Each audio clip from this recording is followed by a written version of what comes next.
नमस्कार ॿारो, मां हेमा भूलचंदानी स्वागत थी कयां तव्हांजो। असीं पढ़ी रहिया आहियूं दर्जो 12 जी हीअ किताब अदबी सुगंध। पाठ नओं साधु टी.एल. वासवाणी जो हीअ टियों ऐं आख़िरी भाङो आहे, जंहिंमें असां हिन पाठ जा सुवाल ऐं जवाब कंदासीं। उमेद आहे कि तव्हां हिन खां पहिरीं वारा वीडियो ॾिठा हूंदा, जंहिंमें ॿिनि वीडियो में, छाकाणि त इहो भाङो टियों आहे जंहिंमें सुवाल जवाब कंदासीं, ॿिनि वीडियो में असां पाठ खे सम्झो आहे। हीअ जी जेका सिन्फ़ आहे हिन पाठ जी सा आहे जीवनी, यानी असांखे साधु टी.एल. वासवाणी साहिब जी जीवनी हिन में ॾिनल आहे कि हुननि बालिका शिक्षा, स्त्री शिक्षा लाइ कहिड़ा कहिड़ा कम कया आहिनि, जन्म किथे थियो ऐं अॻियां हुननि कहिड़ा समाज सेवा जा कम कया। अचो त कयूं हिन जा सुवाल ऐं जवाब। तव्हां पाण सां गॾु तव्हांजी कॉपी खणी करे वेहंदा, जंहिंमें सुवाल जवाब लिखंदा वेंदा। हेठियनि सुवालनि जा जवाब लिखो। श्री थावरदास लीलाराम वासवाणीअ खे साधु वासवाणीअ जे नाले सां छो कोठियो वेंदो आहे?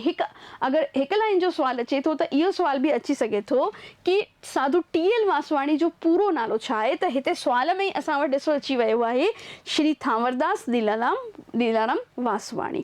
त ॾिसूं त हिननि खे साधु वासवाणी छो शॉर्ट में कोठियो वेंदो आहे। श्री थावरदास लीलाराम वासवाणीअ पंहिंजे अंदरि आध्यात्मिक भावनाउनि खे नंढपण में ई सुञाणे वरितो, छाकाणि त हिननि जी जेका माउ आहे हिननि खे धार्मिक प्रवृत्ति वारी हुई, त घर में ई ओड़ो माहौल हिननि खे मिलियो हो।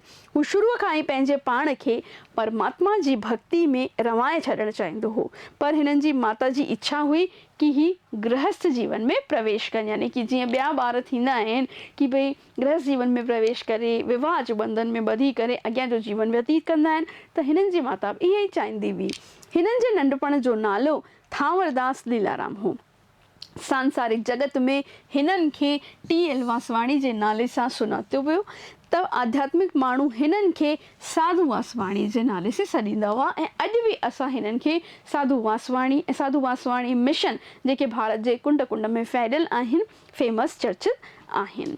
ॿियो असां वटि सुवाल आहे, साधु वासवाणीअ तइलीम जे खेत्र में कहिड़ो कमु कयो आहे जो अॼु ताईं बि मुकमल तौर सां हलंदो थो रहे, यानी कि लगातार हली रहियो आहे। शिक्षा जे क्षेत्र में हिननि जेको कमु कयो उहो असांखे लिखिणो आहे। साधु वासवाणी हीणनि यानी थींदो आहे कमज़ोर, यानी कि साधु वासवाणी छा हुआ? कमज़ोरनि जा हमदर्द हुआ। उन्हनि जी जेका आहे सेवा टहल करण में हुननि खे जेको आहे लॻंदो हो कि परमात्मा जी भक्ति करे रहिया आहिनि। मिसकीन यानी थींदो आहे ग़रीब जो मददगार हो। हिननि पंहिंजो सारो जीवन पर उपकार, यानी कि ॿियनि जी सेवा करण में ई हिननि जेको आहे पंहिंजो जीवन व्यतीत करे छॾियो।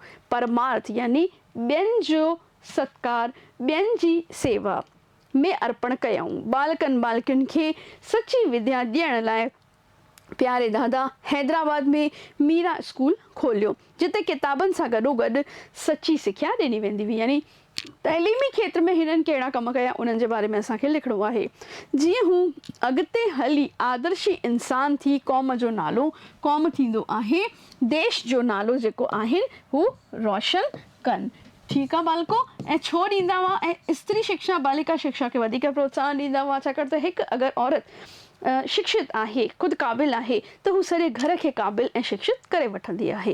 हिते पूने में पिणु दादा मीरा स्कूल ऐं कॉलेज शुरू कयो, जिते विद्यार्थियुनि खे पवित्र वायु मंडल में सची विद्या ॾिनी वेंदी हुई। यानी हुननि जेके मीरा कॉलेज स्थापना कई आहे, शिक्षा जे खेत्र में कमु कया, उन्हनि जो जवाबु असांखे हिते लिखिणो आहे।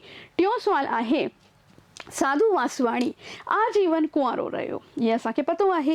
हुन शादी छो न कई? संदसि जीवनीअ जे आधार ते रोशनी विधो। उहे वारी असांखे घटना लिखणी आहे हिन में कि भई हिननि जी माता हिननि चाहींदी हुई, पर हिननि छा चयो कि मुंहिंजी जेकी आहे लिव लथल आहे हुन परमात्मा सां, मां जेको आहे हिननि बंधननि में ॿधी करे न रही सघंदसि। त ॾिसो जवाब कीअं ठाहे लिखंदासीं। साधु वासवाणी जी माता जी इच्छा हुई त दादा शादी करे सुखी ज़िंदगी बसर करे। दादा नम्रता पूर्वक माता खे चयो, यानी चाहिनि था विरोध करे सघनि, पर साधु ई ईअं ई न थींदा आहिनि। साधु में सहन शक्ति थींदी आहे। गम खे अंदरि लिकाए करे जेकी आहे इच्छा उनखे ज़ाहिर करण जी बि थींदी आहे। ऐं हुननि पंहिंजी माता खे नम्रतापूर्वक जवाबु ॾिनो कि हुननि जो झुकाव जेको आहे रूहानियत सां, रूहानियत थींदी आहे शारीरिक हिकु थींदो आहे, ॿियो थींदो आहे रूहानी, यानी कि आत्मा सां लाॻापो हुननि जो आहे, बंधननि में ॿधजणु, ऐं हू हिननि जेके आहिनि सामाजिक बंधन उन्हनि में ॿधजणु नथा चाहिनि। दादा केतिरनि ई कॉलेज में प्रिंसिपल रही हज़ारे विद्यार्थियुनि जी राह रोशन कई।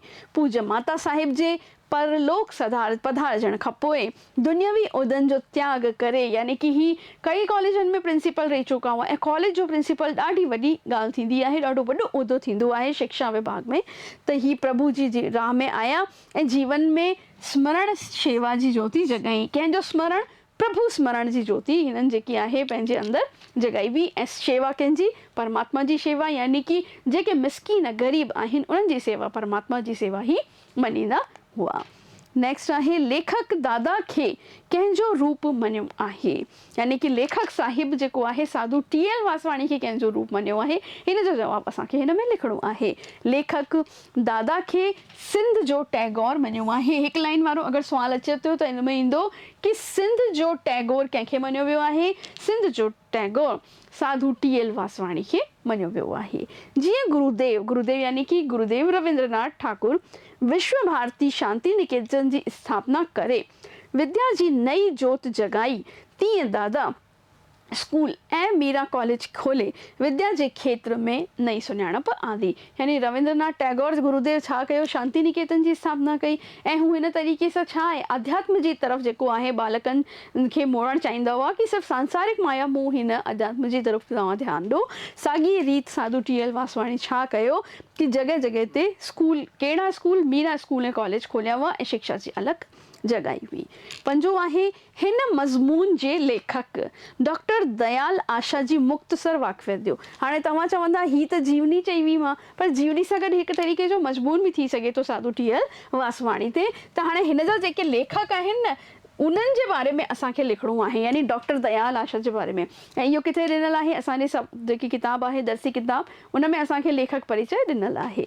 प्रोफेसर डॉक्टर दयाल आशा जो जनम 1936 ईस्वी में थियो हो।